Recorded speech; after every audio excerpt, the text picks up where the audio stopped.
Okay, here we are again in our Google Drive, and this particular video is going to take us through the basics of sharing. So we've got the documents we made earlier. We've got the presentation in topic 1 and topic 2 with its spreadsheet and its text document. Let's just try a few different ways of sharing. First of all, let's pick up a folder and let's give it a view. Whoops, sorry. Let's share it with some people. And let's give them view access. And then now let's take another folder and let's share it with some people. Same people as before. And let's give them edit access. You'll notice that the sharing icon just up there on the menu bar is a little person with a plus. That's pretty much universal in the Google products. Whenever you see that, it means that you can share or invite, you can collaborate with different people. You'll also notice that the icons on the folders have changed now. They've got little people on them. That indicates that they're shared. You can also access the sharing function by hitting Control and clicking, or right clicking if you have that set up on your laptop or desktop computer, and you'll get the sharing function available there along with the others that we discussed earlier. Now, what I've done to facilitate this presentation is I've connected up 3 different Google Drive users on the laptop. We've got the user that we logged in and created with earlier. We've got another user who's logged in now on a different window, so this is a different user with a different set of files, and we've also got an iPad user is also logged in, so that we can see that how 3 different users interact with the same document. So let's take topic 1 first of all. This is the person who created it. Let's have a look at the person who's received that file. So this is one of the users who's received the file, and they can open it. They can't do anything with it. Remember, we created that as a view-only file, and although they can click through different parts of the presentation, all they can do is look at it. You'll hear despite my best efforts to bang on my keyboard, nothing happens at all, and there are no edit options. All the edit options are greyed out. The only options that I have are for viewing. So that's fine if we want to, share something with students perhaps, or if you want to share a finished policy document with staff or something like that. Viewing is perfectly useful for that. But the real power of Google comes when we start to look at collaboration and editability of documents to different users. So let's open up topic 2. Remember, we created those as editable documents.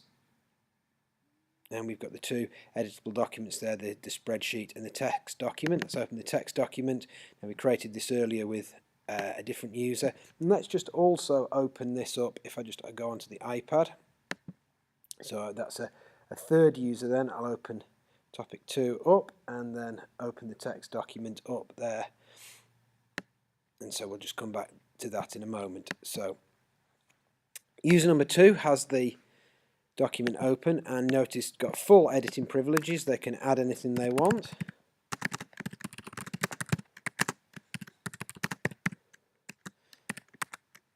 So they can add anything they want. They can add they can perhaps stick a table in there, or an image. Oops. Let's find it. There we go. Image that we've studied in media studies, add that in there. Okay, lovely. So now that document has got a bit more detail to it, a bit more content.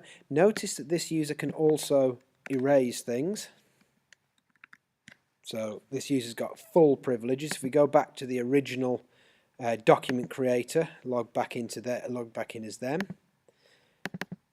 find that document, you'll see that that document has completely updated for them as well. So everything that user number 2 did there is available, and so they can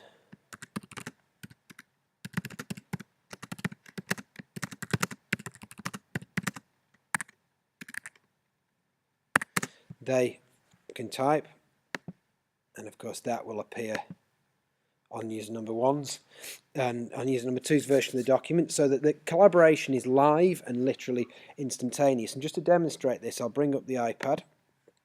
So you can see the iPad there, and I'll just close the window down a little bit. You can see the iPad there, and just to show you how literally how live they are, I'm going to type as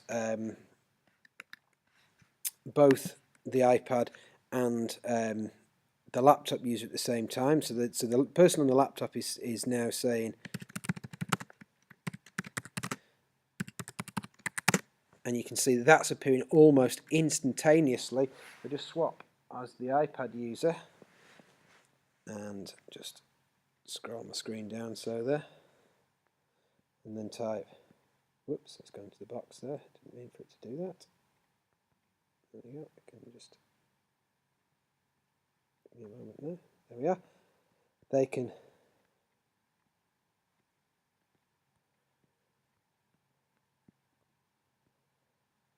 type there, and you can see that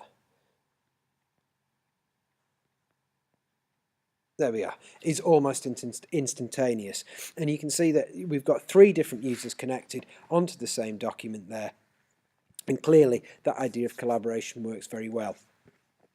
So I'll just close down the iPad screen and go back to our original user there. So this is the document owner, and you can see that you can see where the other 2 users are logged on. You can see what they've done. But what if they've done something we didn't want? So we can use the track changes function here, click on that, and we can go through and we can see who's done what and when, and we can go back through minute by minute versions of the document. In fact, we can go back very, very precisely and see all the editing that's happened. And at any point, if we go through, so for example, you think, well, we like that, we like the picture, but we don't like the fact they've erased the title, we can restore that revision, and then immediately that will update the document for everybody to that version of the document. So we've got full control. Even though everybody can edit the document, we've got full control over what the document looks like. We're able to go back through to earlier versions of the document and ensure that we don't lose anything, or that, you know, sharing with other people doesn't have to lose our control over the document. And those document changes are tracked back over a period of weeks. You can see I've played around with this document a few times and the changes are still there. So what we've learned from this video is that the sharing really is live, instantaneous, that if we allow editing, if we allow for editing of a folder, that will mean that the files inside are editable. If we create a folder as view only, the files inside will be view only. We can go in and change those individual files and make a folder that people can view, has an editable file in or an editable folder, can have a view only file in there. We can do that. We can change the access to individual files, but in general, the way we set up folders affects the access rights we have to the files within them. We've looked at how we can track changes and alter and move through different versions of the same file, and we've looked at how the documents work across devices and actually how to share. We've looked at where the sharing settings are and how to share to different people.